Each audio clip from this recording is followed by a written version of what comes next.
Flack math! Give me some math and I'll give you some flack. Flack math! Okay guys, we're doing lesson 34. We're gonna add and subtract mixed numbers. We've already done a little bit of this, but we're gonna do it again just to make sure you guys got it. So what is 2 1/5 plus 9 2/5? I can count to 100 in under 15 seconds. You want to see? 11 and 3/5. 11 3/5. Yeah, this is nice. You start on the right, just like you do any addition problem. You start on the right. The fractions already have common denominators. So all you're doing is adding the numerators. 1 plus 2 is 3, and keep that same denominator. 9 plus 2 is 11, and you're done. Boom. So that's nice because they had the same denominator, and what else made it nice? What else made this a nice problem that we didn't have to worry about? Denominators are the same. It's a respect. Common denominator, we already talked about that, but what else made it nice? After we added the fractions, what made that nice? We didn't have to Reduce. not reduce. That too. We didn't have a Hey guys, you want some shoelaces? Improper what is it called? It's on the tip of my That's right, Emerson beat you to it. You didn't have an improper fraction, so you didn't have to carry a whole number over to the whole number column. That made it nice. So there's two things that you have to look out for when you're adding and subtracting mixed numbers. The improper fractions and the common denominator. Okay, so let's try one without a common denominator and Is that how much ink I have left? Let me see. Yep. Yeah. The black? Yeah, it's the black. Is that a lot? Yeah. Wait, this.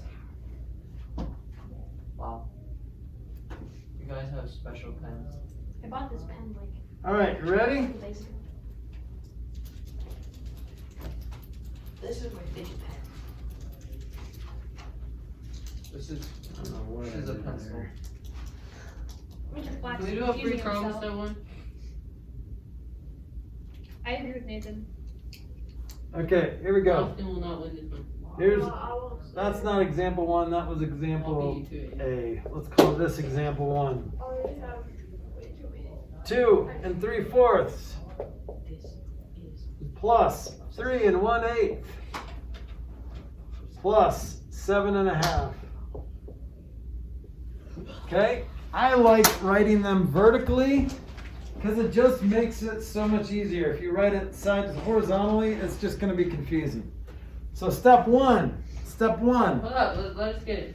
All right. Are you going to do it by yourself?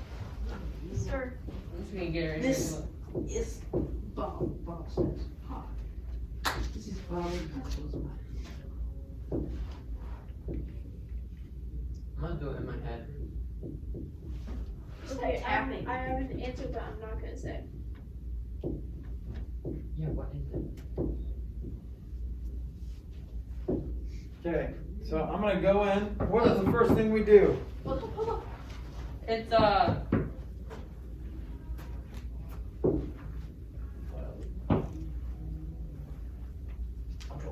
Anyone know the first thing? I do. What's the first thing we do? So you have to find common denominator. All right. What's the common denominator of these three denominators? 8. 8. So I don't you have to change. I don't have to change that one at all. That's nice. So how do I change this one? What'd you get? You just multiply that by 2. Okay. I have an answer. So multiply that by 2, so I get 6. Multiply that by 4, and I get 4. And then when I add these, I get 11/8. What's wrong with that? Improper. Yep. So what do we do with improper fractions? Reduce. Can you do that in your head? What? Yeah. Can you do it in your head, Xavier? I'm done. Is that a no? How many times does 8 go into 11? 1. It goes into 11 once. And most of the time you'll end up with just 1 here. With 3 left over, what do you do with that 3? You. Put it on top. Okay, so the 3/8 is what you're left with here. This 1 is what gets carried over here. So what'd you get? 13 and 7. 13 and 3/8. 13, Right. 17. Okay, now you could have just added normally, guys. And you could have gotten just 12 and 11/8. Do you see how 12 and 11/8 is the same thing as 13 and 3/8? Yeah. You see that? Because there's a whole number hiding in there. There's a whole number, there's a whole pie, and then 3 pieces left over. So you have a whole 8/8, which adds to the 12 to become a 13, and then you just have 3/8 left over. So most of you will be able to see that and do it in your head after a while, okay? Do you want another problem? Free problem set. Okay, now we know addition.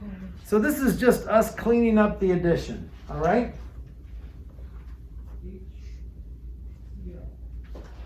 Oh, free problems. Let's do another one. Here we go. Free problem set. 528 and 1/3 Free problem set. plus 7,142 and 3/4. Nathan, do every problem set like it's a free problem set. See if you can do that.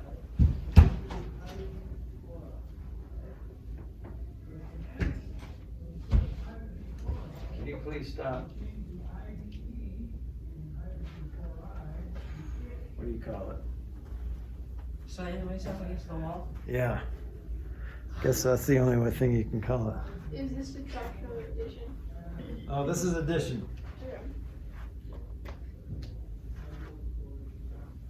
Yeah.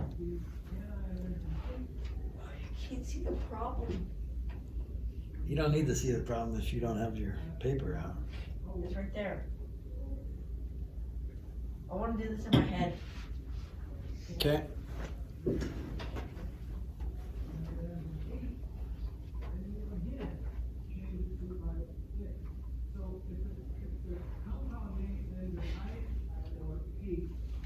Alright.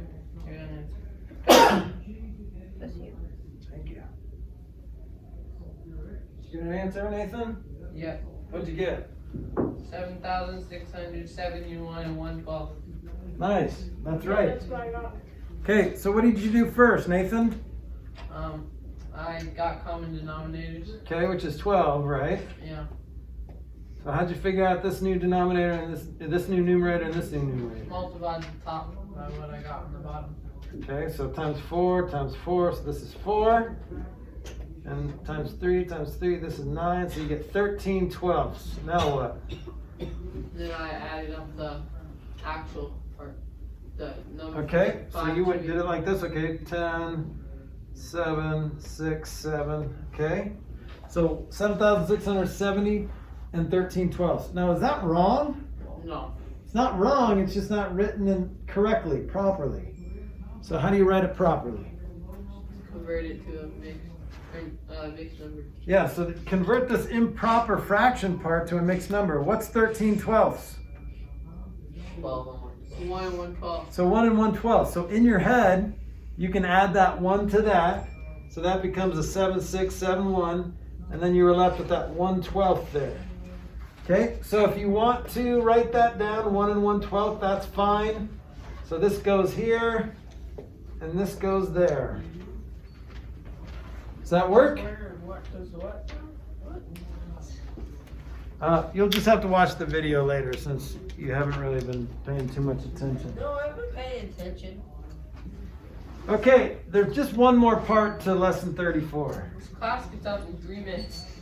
Yep, we got this. I'm gonna do an entire problem set. We're talking about rates. Rates are like 50 miles per hour. So they're a lot like ratios. Okay, so if I say 2 apples for 16 cents, what does your brain automatically do?